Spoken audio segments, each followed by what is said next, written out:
Howdy and hello and welcome back to Mike's Game Domain. We are taking a look at the final storyline challenge for Oath of the Gatewatch on Magic Duels. I've actually recorded this twice now and the video file keeps getting corrupt, so it's pretty annoying, to be honest. But I really want to have a complete Oath of the Gatewatch set, so we're going to do it anyway. We have the Eldrazi Titans, Ulamog and Kozilek, loom over the group of planeswalkers known as the Gatewatch. To have any hope of overcoming the two multiverse's greatest threats, planeswalkers will need to coordinate their attacks. This battle will require the strength of the entire Gatewatch and their allies. All four of them. You must finally put to rest the Eldrazi Titans who have wreaked havoc on Zendikar. They're powerful, but the Gatewatch will come to your aid throughout the fight. So here's how this works. This is the funnest one, so I don't mind playing it again, but still a bit annoying to have to do this so many times. The Gatewatch, we have an emblem, which is just a permanent that stays on the battlefield, and I don't even know if it's a permanent. It's just a thing that you get. At the beginning of some of your turns, a member of the Gatewatch will join the battle, so we get free planeswalkers, which is epically good.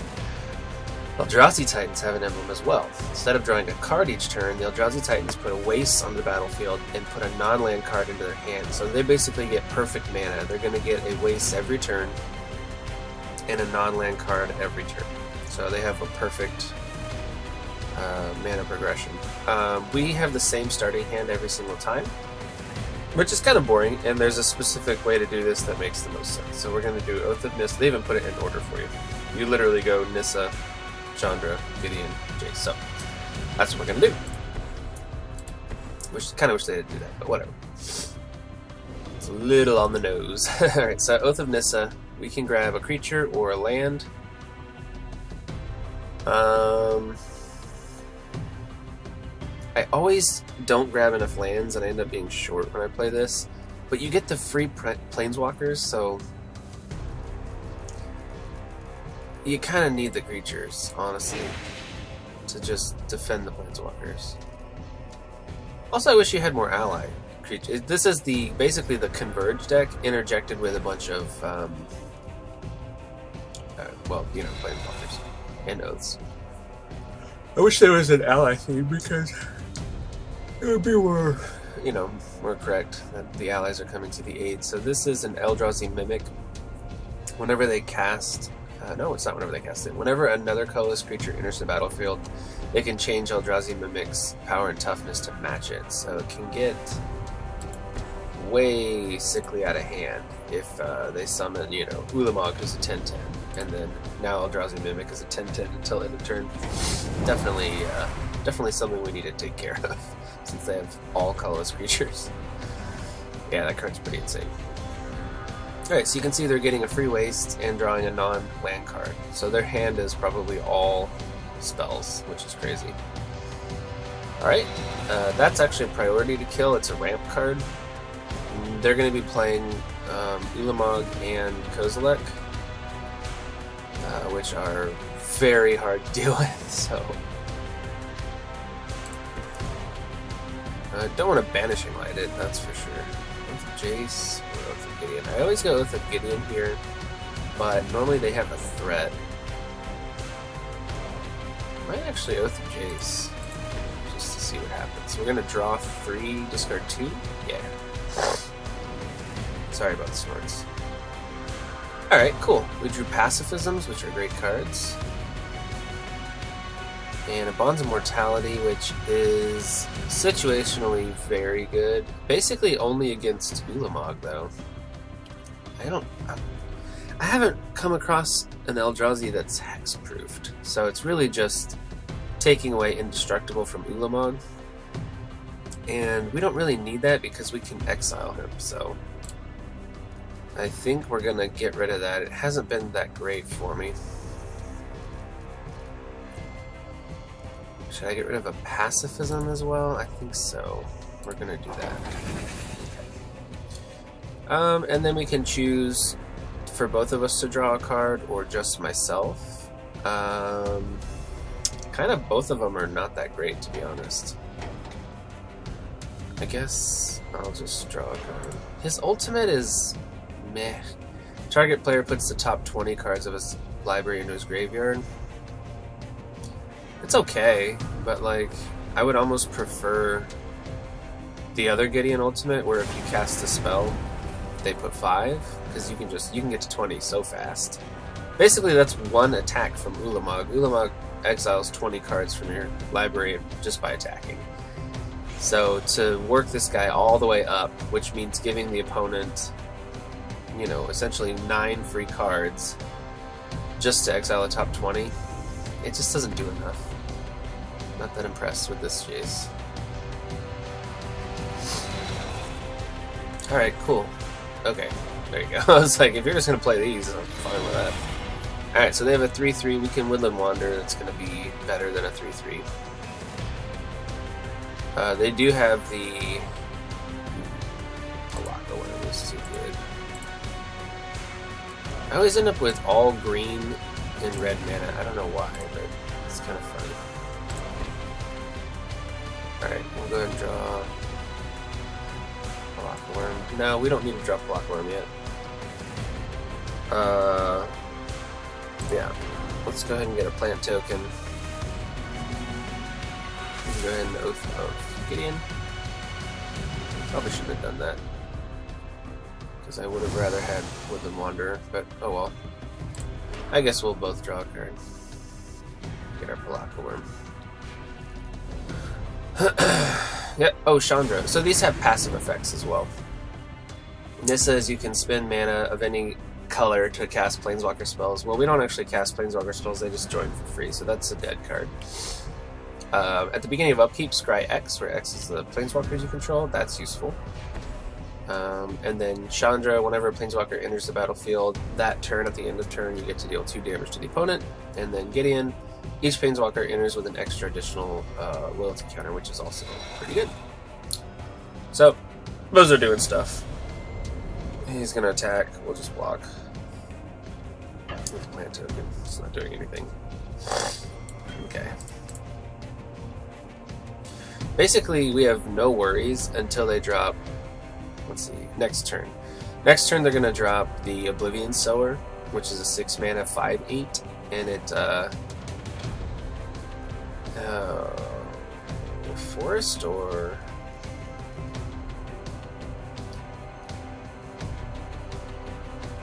Let's go... Top. Okay. Alright, so no Palaka Worm yet. Put out Woodland Wanderer for 3. Yeah, see, all green and red. Kind of an issue. Yeah, he'll be a 5/5. That's fine.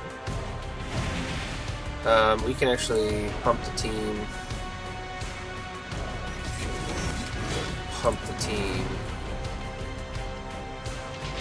And then draw a card. We'll just draw ourselves a card. It's gonna be, yeah, cool. I could attack here.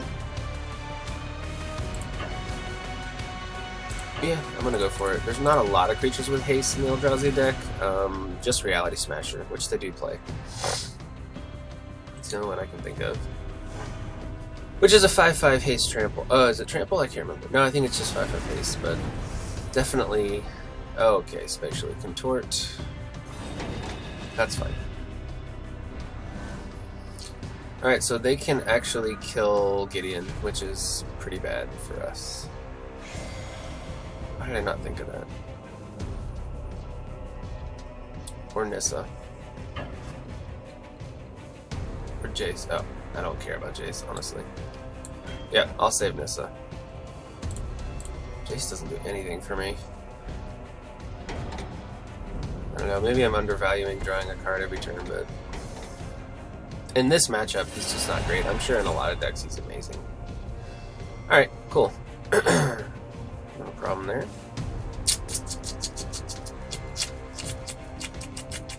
I think we're gonna grab the Mage. We're missing white or blue, so we can't do the Mage this turn. We're definitely gonna Mage that. We'll grab blue. Okay. We'll get another Woodland Wanderer, maybe? Sure. I don't see why not. Alright. Another 5/5. Comes in as a 6/6 because of Gideon. We could... No, we can't really downtick, can we? Go for plants. I could get an ally. 1, 2, 3, 4. I have 4 blockers against 2 attackers.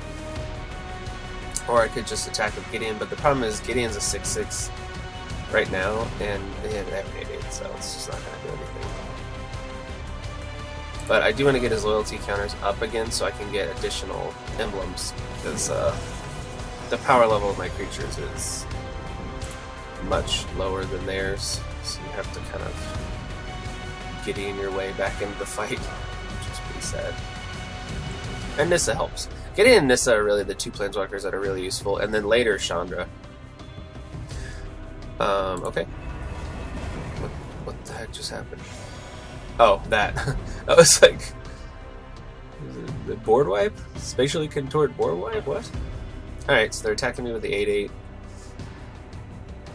I think I'm just going to jump in the plant token. Doesn't trample. It has a little symbol if it tramples, but I always like to check just in case. Alright, that's pretty annoying. Well, the good news is they can only hit me with a 3/3. So they're going to kill one of my tokens. Yeah, not the end of the world. I mean, I would have wanted to trade, but it's not that big a deal. Alright, so we're going to scry 2. Oh, we got Chandra. Scry 3. Okay, both... Honestly, all of these have been really good. I can't perk the Water Veil until I get...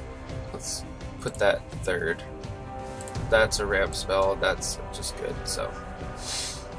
Alright, so we can Reflector Mage the 8/8, which is not a terrible call. Again, we're putting a big creature back in their hand, which I just don't love that. So I would almost rather just Royal Spout it, even though that puts it back in their hand, but that's the same thing. Those are just bad removals against Eldrazi. Palaka Worm? What do I need for that? Another mana, okay. So I think I'm just going to be patient here. We'll grab a white, since we don't have black. Okay. I gotta do something with this mana, though. Alright, with Chandra, I could discard my hand. I just have too much removal in it.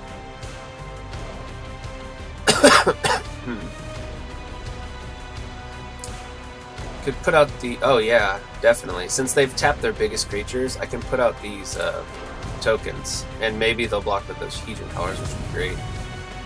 Let's get Gideon in the fight. Kind of want to minus Nissa, honestly.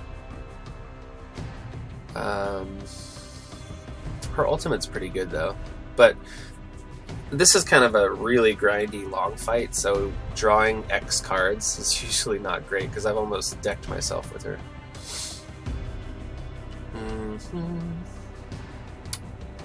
Yeah, I mean, I might as well just get a little bit extra damage in. Actually, I could Reflector Mage that. Well, I should have already cast him so he could get a 1/1 counter, but I could Royal Spout that. And I can Awaken it, that's good. That way I know that they're drawing that next turn. And that means they're not going to want to use Deceiver Form either. Let's just use the red one. Cool. That works. So now they can only block one of these attackers. I do want to leave something back to block. I think it's going to be 4/4. Not Gideon. It's really hard to pick the card you want in this, the way they've organized this. Oh, these guys are Vigilant. I do want a Chump Blocker, though. Actually, I can just take 8. I'd rather get the damage in. I haven't taken a single blow, so I'll be alright. It's only a matter of time. Once they start dropping Eldrazi Titans, it's... Oh. No blocks, we won. I didn't even do the math. Okay, cool. So, we won. Alright, so yeah. Oath of Gatewatch. Powerful team, you get Planeswalkers for free. I mean, it's hard to complain about that. Let's hope this video doesn't bug out. Aha, Zendikar's Resurgent. It's a fun card. The Titans have fallen. The Gatewatch has succeeded where alone they would have failed. Free from the Eldrazi scourge, Zendikar has a chance to begin anew. New life is already finding a way. You can see it's growing down here. Yeah, because it misses. So, cool. Cool storyline, great finishing battle. Probably will play that again just because it's fun. But yeah, thank you for watching. I hope you enjoyed. I think we're going to knock out the Shadows over Innistrad. Story next. It's actually really fun. But we'll play again soon. Thanks for watching. Bye.